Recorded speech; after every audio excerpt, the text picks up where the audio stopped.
साथ संगत जी, अगर आप लोग भी मन की सरलता से प्रभु के दर्शन करना चाहते हैं तो महापुरुषों आप लोग कहानी को ज़रूर सुने। महापुरुषों बहुत ही अच्छी है।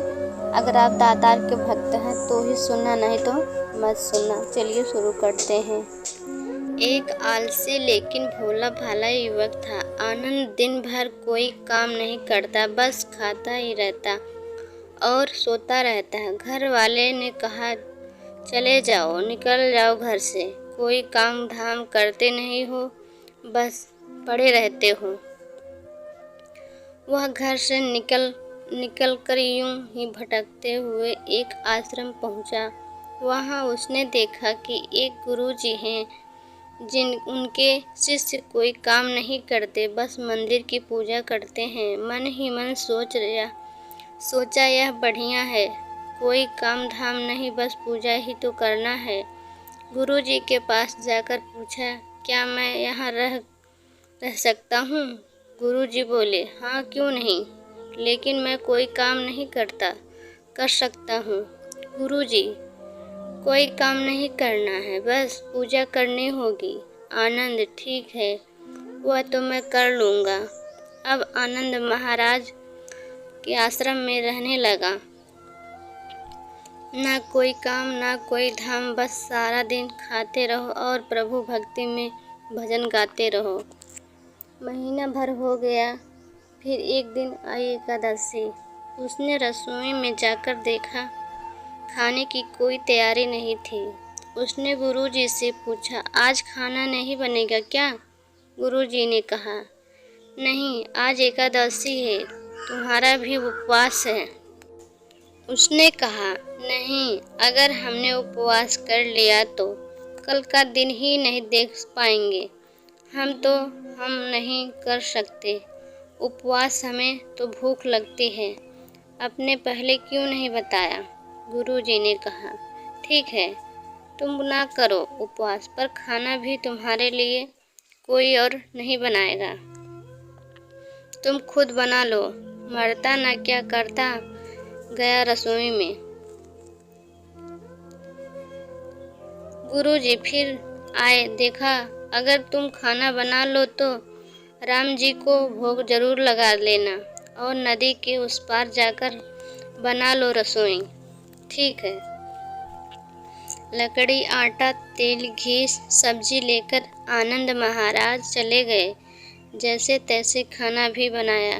खाने लगा तो याद आया, गुरुजी ने कहा था कि राम जी को भी भोग लगाना है। वह भजन गाने लगा, आओ मेरे राम जी, भोग लगाओ जी, प्रभु राम आइए, श्री राम आइए, मेरे भोजन का भोग लगाइए। कोई ना आया तो बेचैन हो गया कि यह तो भूख लग रही है और राम जी आ ही नहीं रहे हैं। भोला मानस जानता नहीं था कि प्रभु साक्षात तो आएंगे नहीं, पर गुरु जी की बात माननी जरूरी है। फिर उसने कहा, देखो प्रभु राम जी, मैं समझ गया कि आप क्यों नहीं आ रहे हैं। मैंने रूखा सूखा बनाया है और आपको तार माल खाने की आदत है, इसलिए नहीं आ रहे हैं। तो सुनो प्रभु, आज वह भी कुछ नहीं बना है। सबकी एकादशी है, खाना है तो खाओ, भोग ही लगा लो। श्री राम अपने भक्तों की सरलता पर बड़े मुस्कुराए और माता सीता के साथ प्रकट हो गए। भक्त असमंजन में पड़ गया। गुरुजी ने तो कहा था कि राम जी आएंगे, पर यहाँ तो माता सीता भी आई हैं और मैंने तो भोजन बस 2 लोगों का बनाया है। चलो कोई बात नहीं, आज इन्हें ही खिला देते हैं। भोला, प्रभु मैं भूखा रह गया, लेकिन मुझे आप दोनों को देखकर बहुत अच्छा लग रहा है। लेकिन अगली एकादशी पर ऐसा ना करना, पहले बता देना कि कितने जने आ रहे हो, और हाँ, थोड़ा जल्दी आ जाना। राम जी उसकी बात पर बड़े मुद्दित हुए। प्रसाद ग्रहण करके चले गए। अगली एकादशी तक यह भोला मानस सब भूल गया। उसे लगा प्रभु ऐसे ही आते होंगे और प्रसाद ग्रहण कर लेते होंगे, फिर एकादशी आई। गुरुजी ने कहा चल अपना खाना बनाने पर गुरुजी थोड़ा ज़्यादा अनाज लगेगा। वहाँ दो लोग आते हैं। गुरुजी मुस्कुराए, भूख के मारे बावला है। ठीक है ले जा और अनाज ले जा।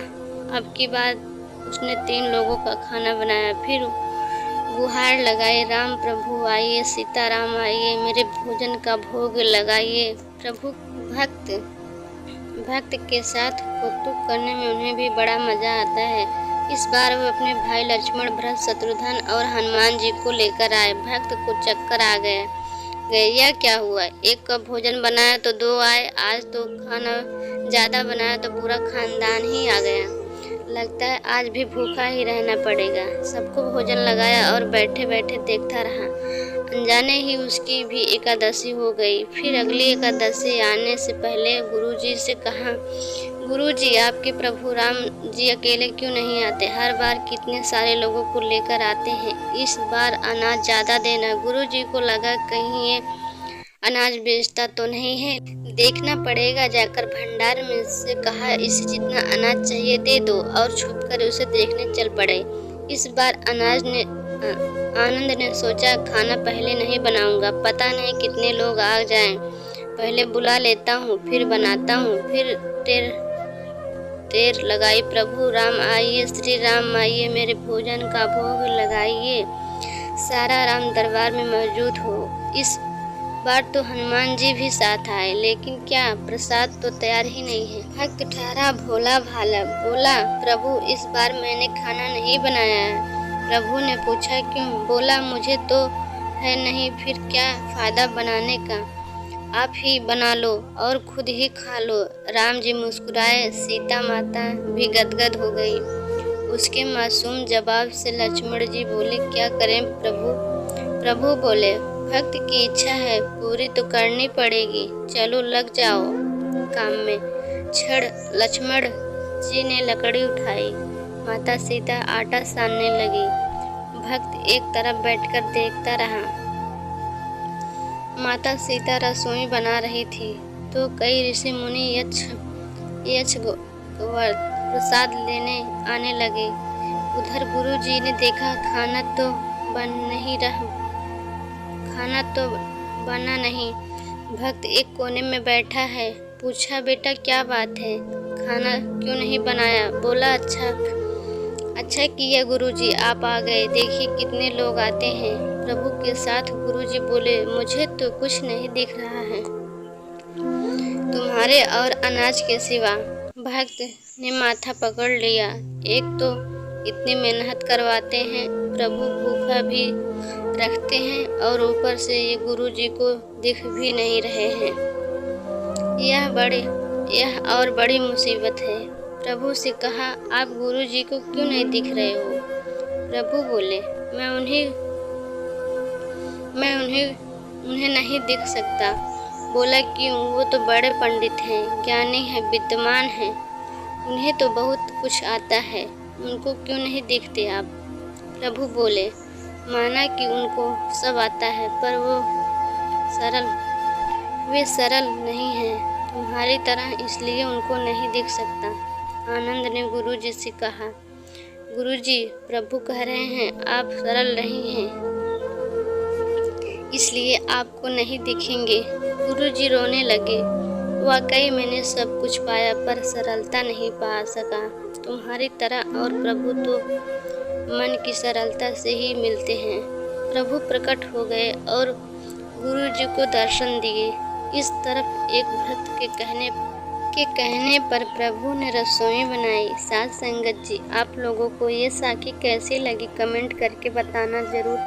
साथ संगत जी प्यार से कहना, धन्यवाद जी। मिलते हैं नेक्स्ट वीडियो में।